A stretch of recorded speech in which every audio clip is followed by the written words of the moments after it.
What up, YouTube? Welcome to TMC Fishing. Like always, I appreciate you for watching. So we're coming to the end of the year, and I don't think I'm going to get the chance to really get out and hit the water until after New Year's this year. Got a lot of stuff going on. Last year I was able to hit it pretty hard, and just don't think it's going to work out this time. So I don't know how many more videos I'm going to get out before the end of the year. So I figured I'd wrap it up, and I wanted to take some time and reflect on this year and kind of go over my growth of not only the channel but as a fisherman. I feel like I've grown more in this year of fishing than I have in any other year in my life. I really set out this year to try and learn new techniques and gain confidence in different setups and presentations and styles of fishing that I wasn't comfortable with. And some of the stuff that I didn't think I was going to like, I ended up loving. And some of the stuff I was super excited about, I just didn't vibe with. And the other cool part was getting to see the channel grow and throughout this year. And we've been climbing higher and higher. And I loved the support. I'm starting to bump into people. And the opportunity to take out friends fishing and introduce some of these people into fishing for the first time has been an honor and a blessing, honestly. I love to share my passion with people, and to get to see that spark in somebody else and see it light and see it get rolling is so much fun. I keep getting pictures and videos of buddies and subscribers that are like, hey, I just got into it, and they're sending me pictures of their new PBs and you know, first topwater fish, stuff like that, and I'm loving every bit of it. So I would really like to thank everybody for their support this year. And I wanted to go over my top 5 moments this year. I wanted to look back and kind of think what was important to me, what fish I felt like actually had some real weight to them, and not only their physical weight, but their emotional weight, what they represented. So I think I'm going to start off with the first fish that I caught this year that I think really had a major impact. Was going to San Carlos. I went to San Carlos Lake on a whim, actually. It was kind of funny because I was planning on going to Takalai that day. I had somebody that was coming out with me, and they canceled last minute. And the boat ramp, if you've ever been there, is a little sketchy to do by yourself. It's really steep. And I knew San Carlos had water in it, but I hadn't fished it yet. And so on a whim, I went by myself, went to San Carlos and launched the boat and figured, shoot, we'll try it rather than wasting the day. I already had everything hooked up, and I had already bought a res permit. So I was going to try. I had zero expectations going into it and didn't really know what to throw, what to expect. It was just kind of a, let's just cruise around and see what happens. And it really didn't take very long. I think it was like second or third cove I got into fish, and I caught my very first San Carlos bass in well over a decade. And it really set the stage because that video is my most successful video on the channel. Last I looked at it, had like 6.8 thousand views. Which, once again, thank you guys. And I think I got well over half of my subscribers off that one video because it brought awareness to the lake, and I ended up just slaying bass that day. Caught several really big fish. The fights are insane, and we proceeded to have so many good trips this spring, out there, 40, 50 fish days. And not only, the average fish was 3 to 4 pounds out there. It was awesome, so much fun. And I bumped into lots of people out there that were that said they were out there specifically because of my video, and that I brought some attention to the lake again. And I got a little flack for it too, but there's always give and takes. But I think this fish really set the stage for the year. So let's check out my first fish at San Carlos Lake.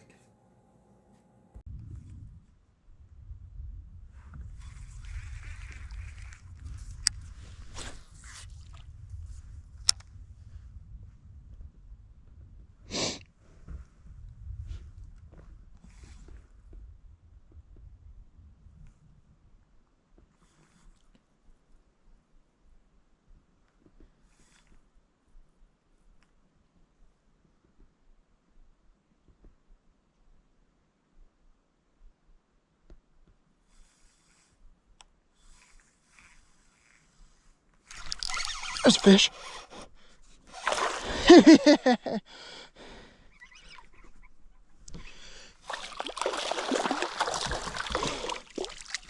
Come here. Yes. Yes. Yes. And it's Squarebill. Yeah. We got our first San Carlos bass of the year, baby. And it's actually not terrible size. He's not just a little tiny pipsqueak. Awesome. All right. We're not skunked, baby. You know, I saw my line jump, and then when I was reeling in, all of a sudden it was up underneath the boat. So I knew something had to have a hold of it. All right, let's go back here and do this. Gonna do our little TRF February. Hey, nope, none of that.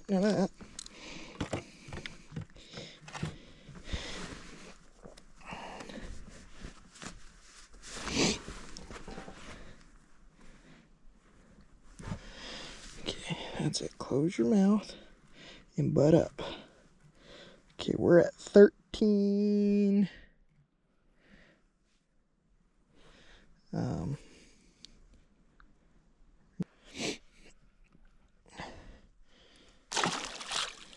Nope. That's so exciting. It wasn't just like a super dink like last time. All right, so we saw the first fish.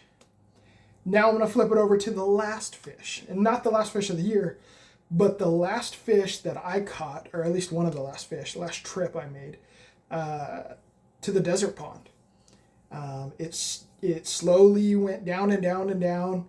The drought this year, just like everywhere in Arizona, just absolutely killed, and it eventually got to the point where it completely killed this lake, or this small pond. And I've been fishing this thing for years, and such a heartbreaker to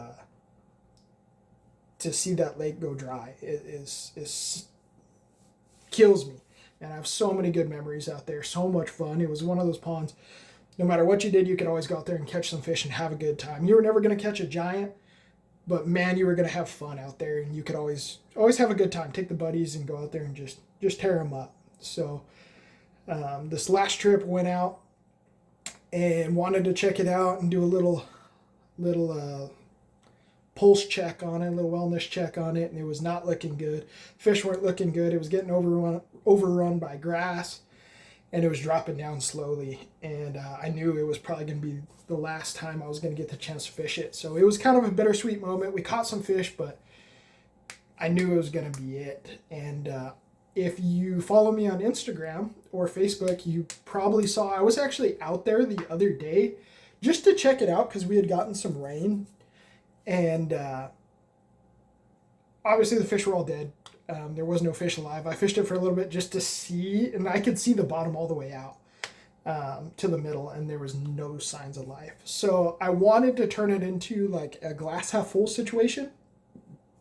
And the biggest, I guess, complaint I always had about that pond is the lack of structure. It's got some cool terrain features, but it's just a slick bottom. There's a little bit of rock. There's not much to it, and so there's nowhere, except for in the summer when there's a little bit of grass in it, there's nowhere for the fish to hide. There's no structure. There's just nothing out there. It's just a slick bottom pond. It's a cattle tank. Don't expect a whole lot out of it. So I actually took the time to make a couple of different structures in preparation, hopefully that we get some snow and it fills back up this spring. I'd love to see that. I'm sure it won't take any time at all for fish to magically show back up in there.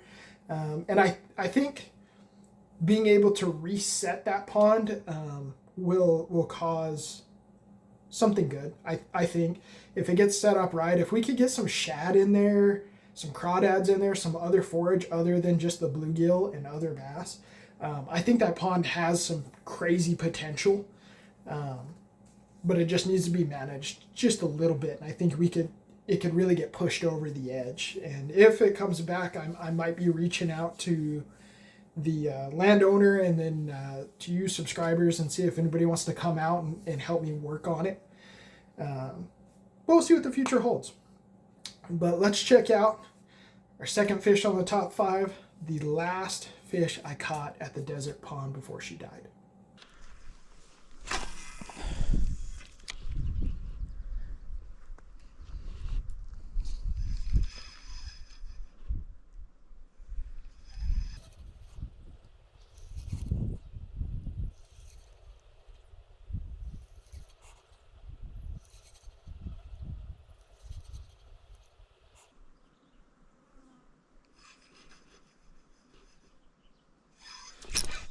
Got him.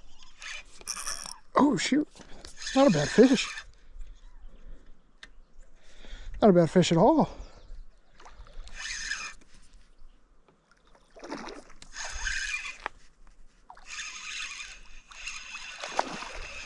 All right.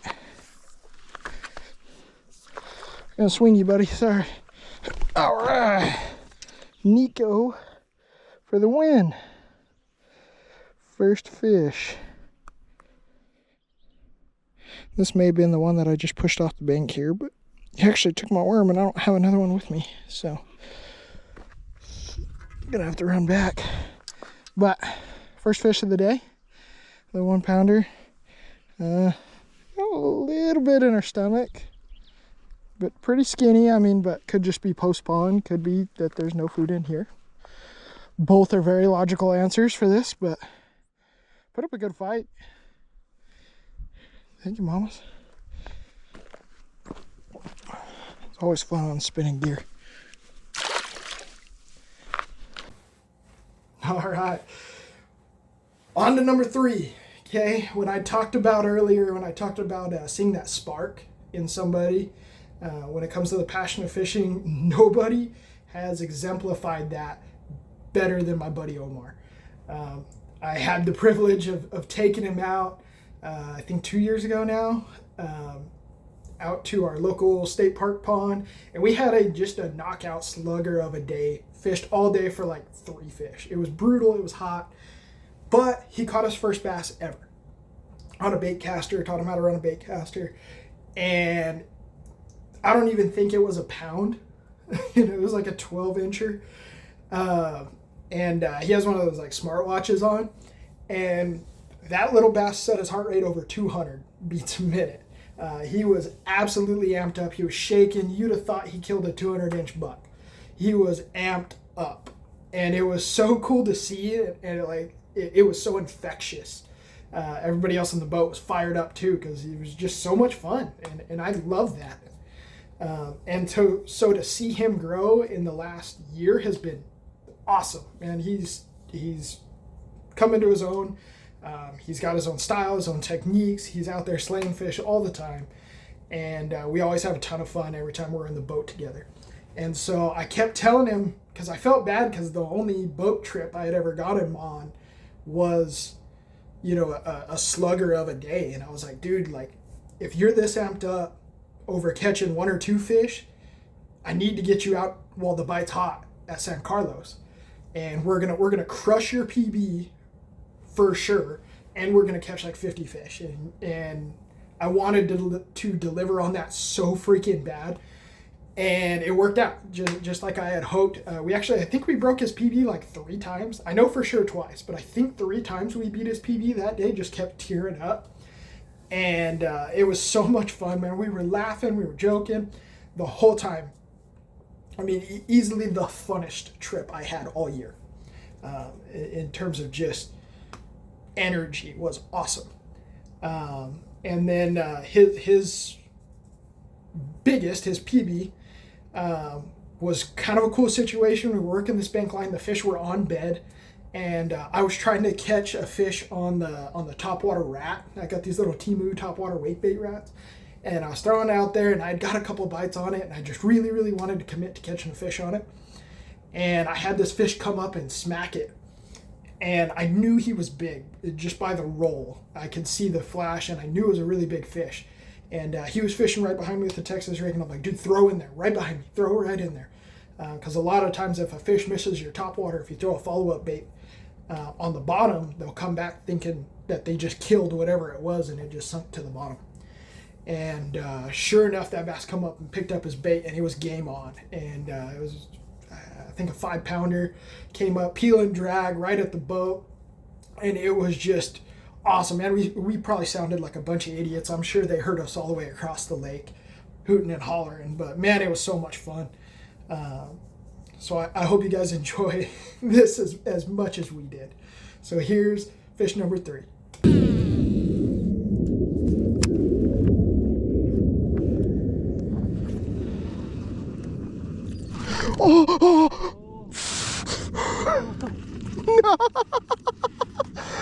Oh, I got it. Okay, so with topwater, you have to let them eat the bait and then set the, like, give them a couple seconds. That was a big bass, dude. That was such a big bass. Oh, did I hook you?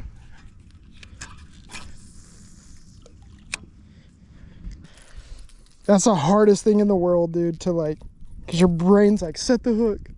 Oh, yeah, get him. That's a good one. Oh, yeah, dude. Dude, he's angry. He's so angry. He's so angry. Here, hold up, hold up. Let me get the net. That's a good one. Dude, that's a tank. That's that one I missed. Come here. Get him up. Oh, yeah! Dude, crazy, dude. That's your 5, dude. That's a 5. Attaboy. Dude, that's the one I missed. 100%. Oh, yeah, dude. Oh, my gosh, that's dude. That's a 5 all day. Oh.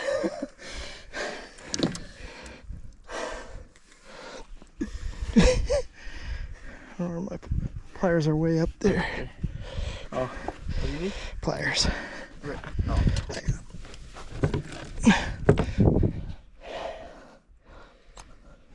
Dude, that's crazy.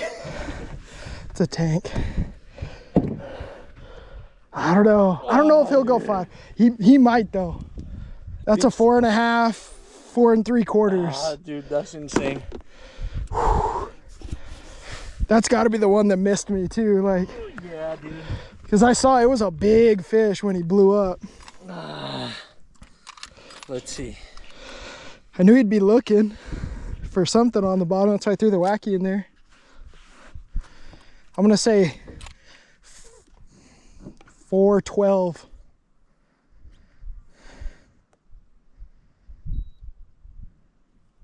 $503. 503. 5-pounder. Woo! New PB again, baby. New PB. And I was recording this time. You are? Here, we'll get you a picture of that one. All right, that was fish number 3. That was a good time, man. I say that clip I've got on Instagram is probably the one I watch back the most, just because it's just so enjoyable. Moving along to fish number 4. Fish number 4 is my PB. My current PB, which is 512, and also caught him at San Carlos. And it was just a funny situation. Me and Dad had, I think it was my 3rd or 4th trip, and we were constantly going back on like who was doing better, right? One day, you know, one of us would catch more fish, but the other one caught bigger fish, and vice versa, right? And so we were kind of arguing. And so that morning on the drive up, I was like, all right, we're gonna settle it today, and we're gonna do a little I guess you see the challenges on YouTube all the time. A lot of fishermen do, where it's like points and stuff. And I was like, you know what, let's do something similar to that. I didn't want to be like super cheesy about it, but just in terms of bragging rights between us, I wanted to push the buttons and see if we could, you know, let scratch that competitive itch. And so the rules were: first fish was a point, most fish was a point, and biggest fish was a point, and the best of 3 won it for the day. And one, just bragging rights, it was nothing crazy. But we showed up, got there, nice first light, rolling up to the first spot. I was funny enough, I had a brand new rod and reel combo. Had never done anything with this rod yet. I was still tuning the reel and messing with it, and setting my brakes and everything. And very first cast of the morning, thankfully I had already turned on the GoPro. But very first cast, I'm not ready by any means. I'm still messing with the trolling motor, trying to get up to the bank to even start fishing yet. Just making casts, trying to tune my reel. And I hook on to a beast. First cast right off the rip. So I got first fish and biggest fish of the day, breaking my PB right off the rip.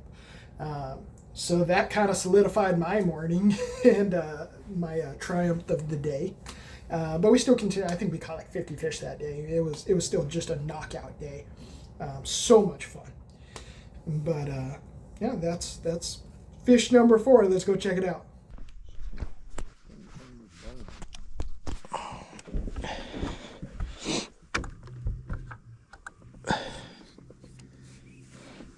See how this new rod and reel work out.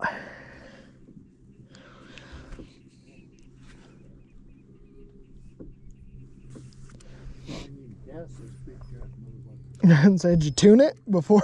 I tuned it a little bit, but she's so stiff you can't just whip spin it. No, she a broomstick.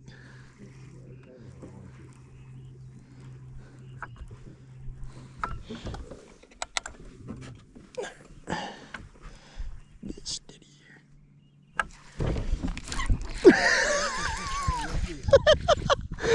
Oh, it's a good one too. Holy shit, it's a good one. I got him. Oh, God. Yeah, I saw him. That was first getting the net. First fucking cast of the day. Hey, I got first fish. You did.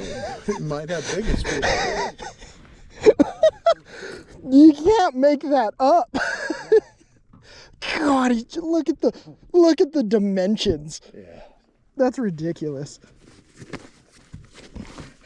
Well, I think that craw works. Oh, you wobble or? That was on the wobble, yeah, on the wobble head. I'll still tune in my reel. I haven't even first cast with the dang thing. First cast. Rod and reel. Yeah. And big fish. Shit, he might break my PB. Might. I was like, I started to feel it, and I was like, no way. No. There's no way. Oh, yeah. They go 6? 5'11". Oh, man. 5'11". New PB, though. That's sick. I need a picture of that one. All right, that was fish number 4. So the 5th and final clip I'm going to show today is what I consider the apex of my fishing year, mainly because it represented a whole lot of triumphs for me. I set out this year to learn a lot of different techniques, like I was saying earlier, and I've shown all year. I really strive to step out of my comfort zone and try stuff. And one of the lures and presentations that I really wanted to get into, because it looked like a ton of fun, but I had really struggled with it in the past, and I didn't really like it, and I really had to force myself to do it, was a topwater frog. I really hated on frogs for a long time. I've hated on frogs. I never had any luck with them. I didn't like the way they fished. I just didn't. I was really uneducated about them, and I didn't have any confidence whatsoever on them. So that changed this summer. Whenever the grass came up and stuff, I started getting on frogfish. And once I caught my first frogfish, it was like, oh, that's how that works. That's super fun, right? And then my goal became, all right, now let's catch a big fish on a frog, right? And so had a lot of fun fish. I learned, really stepped up my flipping and pitching game. learning how to throw a frog in just the nastiest cover imaginable. Pulled a couple fish out of like, I swear, like 6 inches of water, back in these nasty reeds and stuff. I don't know if any of you guys have seen those clips, but they're I mean, I didn't even think there was a fish there when I was throwing in it. I was just seeing if I could. And the other part of this is the body of water I caught this fish on. I had never had a good day on this pond. I call it my nemesis pond for a reason. That pond absolutely kicks my butt every time I go there, man. I'm fishing all day hard for like maybe one fish every other time I've been there. And it kills me. And then I showed up that morning and the wind was blowing already. I only had like 3 hours to fish. It was just going to be like a cram it in kind of day. And I had zero confidence going into it. I'm like, man, I'm just wasting my time out here. With the wind blowing and the kayak, I was struggling to keep it going. You know, I felt like I was going 20 miles an hour across that thing. So it made making accurate casts really tough. And so I didn't really know what I was going to do. I was like, I'm just going to throw the frog for a couple of minutes and just see what happens. So very first cast, I had a fish blow up on it. And I was like, oh, okay, well, there's something to this. So I started working down that reed line. And I hit a couple of spots. And then we come up and there's a little cut in this in the reed line, a little indentation. And that's what you look for whenever it comes to fishing, like hard lines. You look for the inconsistencies, right? The pockets, the points.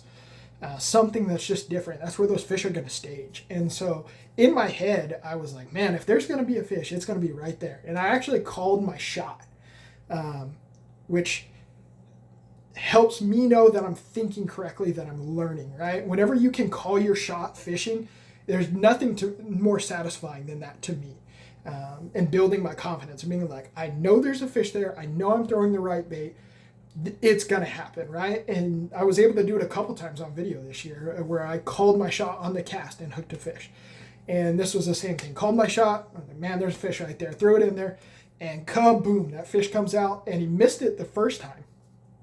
And I was like in total panic because I knew it was a big fish. Like there's just a different sound. Like there's such a deeper thud to a big bass coming up and crushing a topwater like that. And so I knew it was something big. So I immediately fired back in there. And the second it touched water, boom, smoked it again.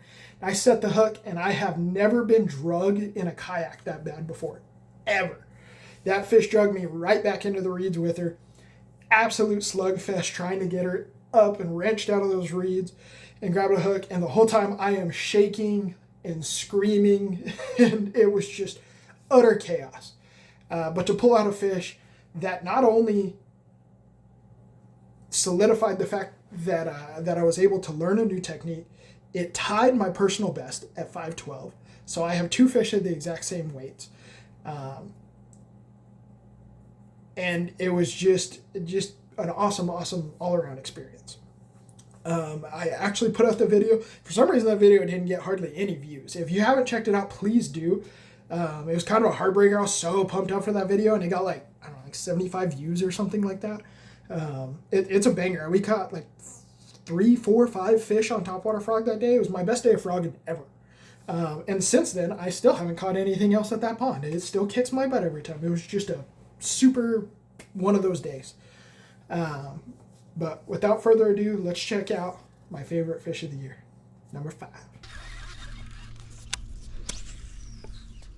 Oh, that's the cast.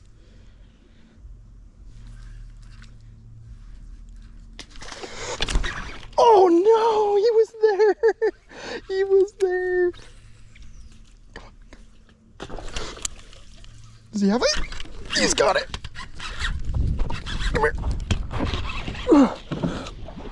Oh my god, oh my god, oh my god, that's a giant. Let me out. Guys, that's a tank. That's an absolute tank. Oh my god. Oh my god, guys. Oh my god. Holy freaking crap. Oh my god. That's gotta be a PB. Look at that monster. On a frog. Oh. Dude, I can't even think.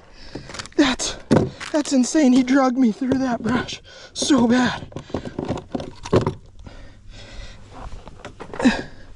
Oh my God. And I called it too. I was like, oh man, that's the cast. There's gotta be a fish right there. It just looks so good. I gotta put a scale on it.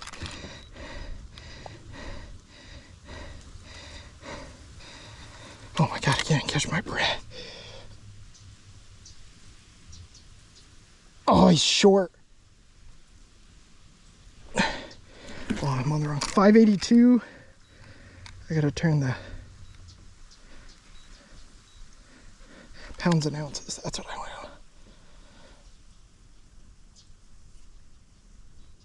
512. 512. So not quite a PB, but very close. Very close. Look at the dimensions on that fish. She's just short, fat, stout.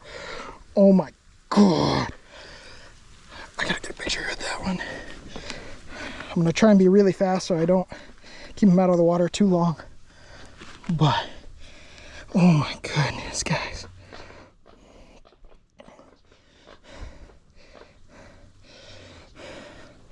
He's so freaking stout.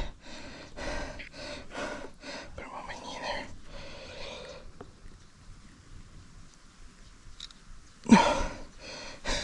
I wish I could get a picture of him close to my face, but I can't. But just let you guys one more look at him. Man, if that's the first fish of the day, I'm beyond excited. I knew there's some big fish in here.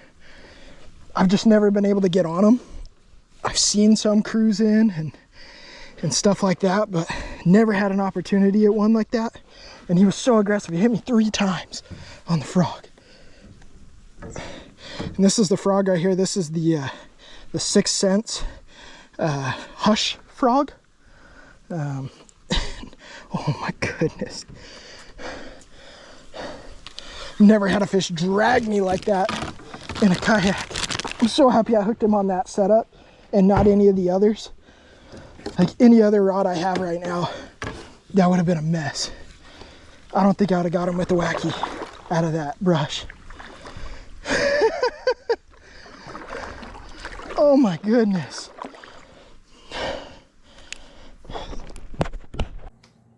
All right, well, there you have it. My top 5 moments of 2025. I'd like to wrap it up just by thanking a couple people.